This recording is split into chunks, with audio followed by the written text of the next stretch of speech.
अगली खबर नई दिल्ली से है, जहां प्रधानमंत्री नरेंद्र मोदी की अध्यक्षता में केंद्रीय कैबिनेट ने महत्वपूर्ण फैसले लिए।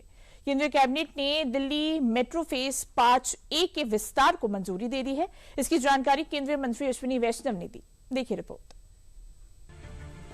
वो बहुत इंपॉर्टेंट है। इसको फेज 5A कहा जाएगा। This will be Delhi metro phase 5A। 13 station इसमें बनेंगे, 10 underground and 3 elevated stations. 16 kilometre नई लाइन इसमें बनेगी, 16 kilometres, and the total investment will be 12,015 crore. केंद्रीय मंत्री अश्विनी वैष्णव बुधवार को केंद्रीय कैबिनेट में लिए गए अहम फैसलों की जानकारी दे रहे थे। राष्ट्रीय राजधानी क्षेत्र NCR की लाइफलाइन कही जाने वाली दिल्ली मेट्रो के विस्तार को लेकर केंद्र सरकार ने एक बड़ा और अहम फैसला लिया है।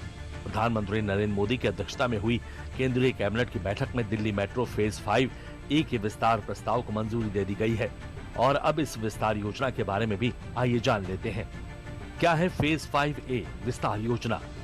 परियोजना के तहत दिल्ली मेट्रो नेटवर्क की 3 नए कॉरिडोर जोड़े जाएंगे। इन परियोजना पर 12,015 करोड़ रुपए खर्च किए जाएंगे। मेट्रो नेटवर्क में 16 किलोमीटर की नई लाइन जुड़ेंगी। इस विस्तार के तहत 13 नए स्टेशनों का निर्माण किया जाएगा। केंद्रीय मंत्री अश्विनी वैष्णव ने बताया है कि दिल्ली मेट्रो के चरण 5A परियोजना के तहत 3 नए कॉरिडोर का विस्तार तुगलकाबाद से कालिंदी कुंज तक, रामकृष्ण आश्रम से इंद्रप्रस्थ तक और एयरो सिटी से टर्मिनल 1 तक किया जाएगा। ये जो 3 आज कॉरिडोर्स अप्रूव हुए हैं, रामकृष्णा आश्रम RK आश्रम मार्ग से Indraprastha 9.9 kilometres at an investment of 9,570 crores.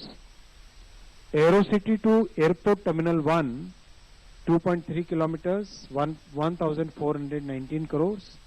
Tughlakabad to Kalindi Kunj, 3.9 kilometers, 1,024 crore rupees. सरकार का लक्ष्य अगले 3 वर्षों के भीतर इस विस्तार को पूरा करना है। ज्यादातर काम अंडरग्राउंड होगा।